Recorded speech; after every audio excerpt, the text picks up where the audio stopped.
उसका शरीर आधे से ज्यादा सड़ा हुआ था और चेहरे पर कीड़े रेंग रहे थे। वो मुझे अपनी तरफ खींच रही थी। जैसे ही उसने मेरा हाथ पकड़ा, मेरा हाथ सुन पड़ गया था। मैं साफ साफ देख पा रहा था कविता की आत्मा को। ऐसा कहना था गोपाल वर्मा का।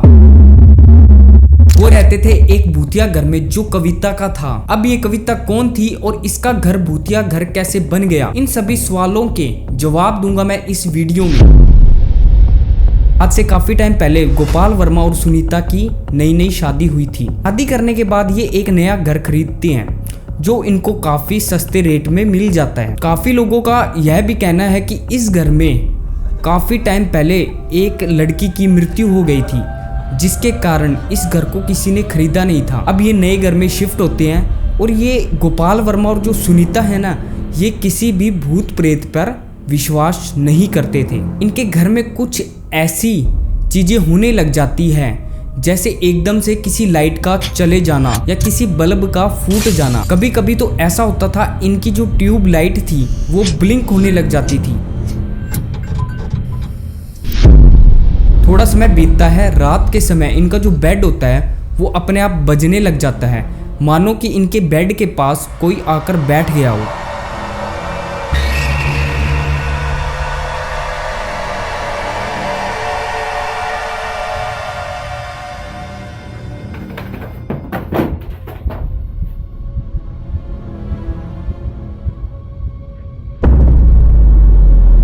और जैसे ही रात को ये दोनों पानी पीने के लिए उठते थे तो इनको महसूस होता था कि इनके पीछे कोई ना कोई आ गया हो। शादी के 1 साल बाद में इनकी जो ये घर पे हो रही थी चीजें, वो और भी काफी ज्यादा इनको तंग करने लग गई थी। जैसे मान लो जो इनके घर में टीवी है वो अपने आप चलने लग जाता था,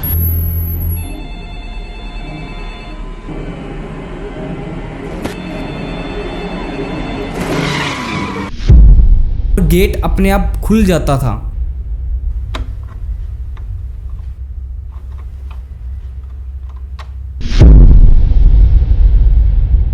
ये सभी इन चीजों को इग्नोर करते हैं। थोड़े टाइम बाद में ये अपने घर पे एक कुत्ता ले आते हैं। जिस कमरे में कुत्ता जाता है, This thing is so weird.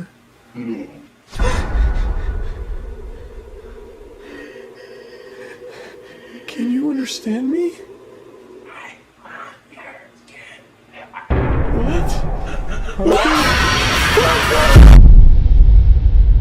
वो उस कमरे में जैसे ही जाता है तो वो ऐसा मानो कि उसके सामने कोई खड़ा है और उसको वो भौंक रहा है। गोपाल वर्मा इस चीज को इग्नोर करता है और उसी कमरे में जाके सोने लग जाता है। थोड़े दिन सोता है, लेकिन एक दिन एकदम से इसकी नींद खुलती है और पानी पीने के लिए जैसे ही गेट की तरफ जाता है, इसको कविता की आत्मा साफ साफ दिखाई देती है गेट के पास। गोपाल अब थोड़ा बहुत डर जाता है और अपने बिस्तर में आके सो जाता है और उसकी नींद अचानक से खुलती है। वो बताता है कि उसको वापिस से कविता दिखाई देती है और उसका चेहरा आधे से ज्यादा सड़ा हुआ था। उसके चेहरे पे कीड़े रेंग रहे थे और वो मुझे अपनी तरफ बुला रही थी और मुझे अपनी तरफ खींचा। उसने अचानक से मेरा हाथ पकड़ा और जैसे ही कविता ने मेरा हाथ पकड़ा, मेरा हाथ सुन पड़ गया था। और ऐसा गोपाल वर्मा बताता है। अगले दिन गोपाल वर्मा के साथ और भी खतरनाक चीजें होती हैं। गोपाल अपने बेड पे जाके सो जाता है और रात के 3 बजे एकदम से उसकी जैसे ही नींद खुलती है, वो महसूस करता है कि उसकी पीठ पर हल्का हल्का पेन हो रहा है। जैसे ही वो अपनी पीठ पर हाथ लगाता है तो उसको महसूस होता है कि उसकी पीठ पर काफी ज्यादा नाखून मारे हुए हैं। अगले दिन गोपाल वर्मा और सुनीता डिसाइड करते हैं कि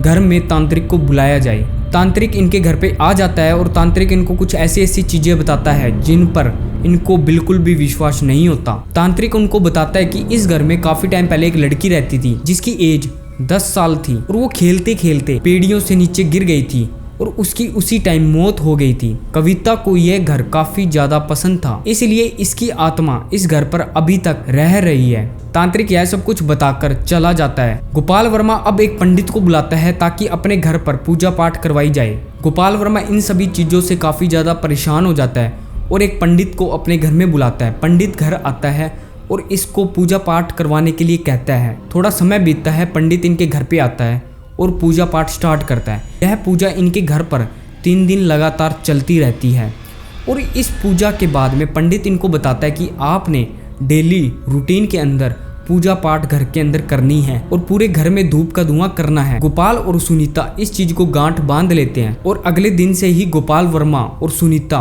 पूरे घर में पूजा पाठ करने लग जाते हैं। लगभग 5 या 6 महीने के बाद में उनको कोई भी आवाज सुनाई नहीं देती और ना ही इनको वो कविता कभी दिखाई देती। आज इस बात को 5 साल हो गए। गोपाल वर्मा और सुनीता भूत प्रेत पर बिल्कुल भी विश्वास नहीं रखते थे, बट अब ये भूत प्रेत पर विश्वास रखते हैं कि भूत प्रेत होते हैं। अगर आपके साथ में भी ऐसी कोई भी घटना घटित हुई है तो आप मुझे बता सकते हैं, मैं उस पर वीडियो बनाऊंगा। तो चलिए मिलते हैं नेक्स्ट वीडियो में।